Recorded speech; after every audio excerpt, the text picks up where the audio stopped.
नमस्कार दोस्तों आज की वीडियो इस चैनल पर अभी तक डाली गई वीडियोस से काफी अलग होने वाली है, क्योंकि अभी तक की वीडियोस में हम कंट्रीज के बारे में कुछ इंटरेस्टिंग फैक्ट्स जानने की कोशिश करते थे। लेकिन आज की वीडियो में हम बात करेंगे रशिया और यूक्रेन के बीच में चल रही वॉर से इन दोनों देशों को और यहाँ रहने वाले लोगों को कितना नुकसान हुआ है, और साथ ही जानेंगे कि इस वॉर की वजह से दुनिया में बाकी देशों को किस तरह से और कितना नुकसान हुआ है। तो चलिए दोस्तों पहले बात कर लेते हैं यूक्रेन के बारे में। दोस्तों इस वॉर को शुरू हुए 2 साल से भी ज्यादा हो चुके हैं और ये वर्ल्ड वॉर 2 के बाद से अब तक की सबसे बड़ी वॉर बन चुकी है। इस वॉर के शुरू होने के टाइम पर यूक्रेन की जीडीपी लगभग 190 बिलियन US डॉलर के आसपास थी, जो कि 2021 में कोविड-19 की वजह से पहले से ही कम होना शुरू हो चुकी थी। लेकिन 24 फरवरी 2022 ये वो तारीख है जिस दिन रशिया ने इन्वेजन शुरू की थी यूक्रेन की, और इसी दिन से यूक्रेन की इकोनॉमिक ग्रोथ और भी कम होने लगी। इंटरनेशनल मॉनेटरी फंड का डेटा दिखाता है कि वॉर शुरू होने के कुछ महीनों के अंदर ही यूक्रेन की जीडीपी को 30 से 35% का नुकसान हुआ था, और 2023 में यूक्रेन की एस्टिमेटेड जीडीपी ग्रोथ सिर्फ 0.5% रही थी। लेकिन दोस्तों ये नुकसान बहुत छोटा दिखाई देगा अगर आप लोग इसको यूक्रेनियन लोगों को होने वाले नुकसान से कंपेयर करेंगे तो। वर्ल्ड बैंक का डेटा हमको ये बताता है कि यूक्रेन में लोगों की इनकम में बहुत ज्यादा कमी आई है, जिसके चलते यूक्रेन में गरीबी जो 2022 से पहले 5.5% थी अब 24% से भी ज्यादा हो गई है, जिसका मतलब है वॉर ने 71 लाख यूक्रेनियन लोगों को गरीबी में धकेल दिया है। मतलब पिछले 15 साल में यूक्रेन ने जितनी भी प्रोग्रेस की थी उसको एक वॉर ने कुछ ही महीनों में बराबर कर दिया है। इसके अलावा वॉर से पहले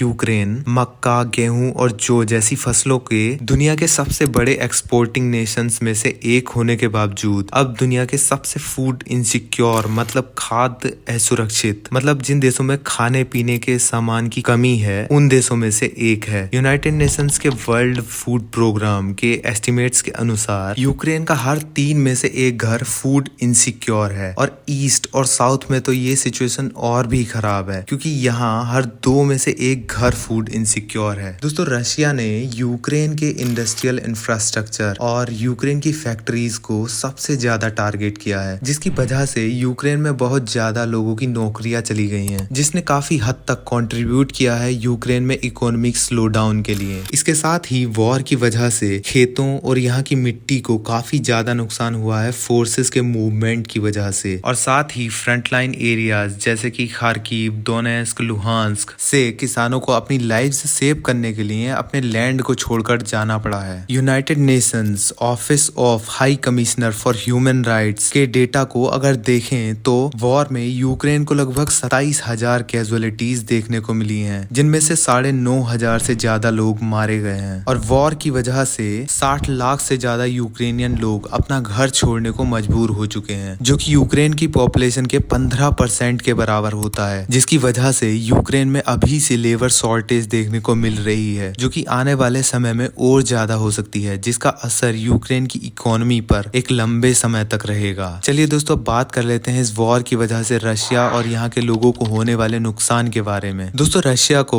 वॉर के लिए पनिश करने के लिए दुनिया भर के देशों ने रशिया पर अलग अलग तरह के सैंक्शंस यानी कि प्रतिबंध लगाए हुए हैं, लेकिन सवाल ये है कि क्या इसका असर रशिया की इकोनॉमी पर हुआ है? वर्ल्ड बैंक और IMF के आंकड़े बताते हैं कि इन सैंक्शंस का असर रशिया पर ना के बराबर हुआ है। सैंक्शंस की वजह से ज्यादातर यूरोपियन कंट्रीज ने रशिया से गैस और ऑयल खरीदना तो बंद कर दिया है, लेकिन इसका ज्यादा असर इन्हीं यूरोपियन कंट्रीज पर देखने को मिला है, क्योंकि पिछले कुछ समय से लगभग सभी European countries higher rates of inflation face कर रही हैं, जिसकी वजह से इन यूरोपियन कंट्रीज की जीडीपी ग्रोथ रेट या तो काफी कम हो चुकी है या माइनस में पहुंच गई है। साथ ही सैंक्शंस का सबसे ज्यादा 25% नुकसान हुआ है रशियन ऑटोमोबाइल इंडस्ट्रीज को, क्योंकि सैंक्शंस की वजह से ज्यादातर फॉरेन कंपनीज ने अपनी फैक्ट्रीज को रशिया में बंद कर दिया है। दोस्तों यूएस गवर्नमेंट के डेटा के अकॉर्डिंग वॉर में रशिया के 1,20,000 से ज्यादा सोल्जर्स मारे जा चुके हैं, लेकिन ये डेटा कहीं ना कहीं काफी ज्यादा सस्पिशियस लगता है। लेकिन अगर बात करें वॉर की वजह से रशियन गवर्नमेंट के बजट पर पड़ने वाले इफेक्ट की, तो रशियन गवर्नमेंट ने डिसाइड किया था कि 2023 में ये लोग 2022 के कंपैरिजन में अपने डिफेंस बजट को 50% बढ़ाएंगे, जिसकी वजह से रशियन गवर्नमेंट हेल्थ सेक्टर में 9%, एजुकेशन सेक्टर के एक्सपेंडिचर में 2%, बेसिक इंफ्रास्ट्रक्चर के एक्सपेंडिचर में 24% और इंडस्ट्रियल सेक्टर के एक्सपेंडिचर में 19% की कमी करेगी। दोस्तों, अगर वॉर के ग्लोबल इफेक्ट की बात की जाए तो इसका असर पूरे वर्ल्ड में देखा गया है, मेनली यूरोप और अफ्रीका जैसे कॉन्टिनेंट्स में। फूड मटेरियल्स जैसे कि गेहूं और सनफ्लावर ऑयल के प्राइस ट्रेड ब्लॉक की वजह से काफी हद तक बढ़ गए हैं, क्योंकि रशिया और यूक्रेन मिलकर वर्ल्ड में गेहूं के टोटल एक्सपोर्ट का 1/3 से भी ज्यादा, लगभग 36% एक्सपोर्ट करते थे, और सनफ्लावर ऑयल के टोटल एक्सपोर्ट का 50% से भी ज्यादा एक्सपोर्ट करते थे रशिया और यूक्रेन मिलकर। साथ ही रशिया वर्ल्ड का one of the largest oil and natural gas exporter था, और यूरोप सबसे ज्यादा नेचुरल गैस और ऑयल इंपोर्ट करता था रशिया से। सैंक्शंस की वजह से यूरोप ने रशियन नेचुरल गैस का इंपोर्ट पूरी तरह से बंद कर दिया है, जिसकी वजह से पूरे यूरोप में ज्यादातर चीजों के प्राइस काफी ज्यादा बढ़े हुए हैं। तो दोस्तों, कुछ इस तरह से असर डाला है रशिया और यूक्रेन के बीच चल रहे इस वॉर ने, न सिर्फ यूक्रेन और रशिया के लोगों पर बल्कि पूरी दुनिया के लोगों पर। तो दोस्तों, आज की वीडियो में बस इतना ही। और दोस्तों, अगर वीडियो इन्फॉर्मेटिव लगी हो तो लाइक और शेयर जरूर करना, और अगर चैनल पर नए हो तो चैनल को सब्सक्राइब कर लीजिए और भी ऐसी ही इंटरेस्टिंग और इन्फॉर्मेटिव वीडियोस के लिए। धन्यवाद।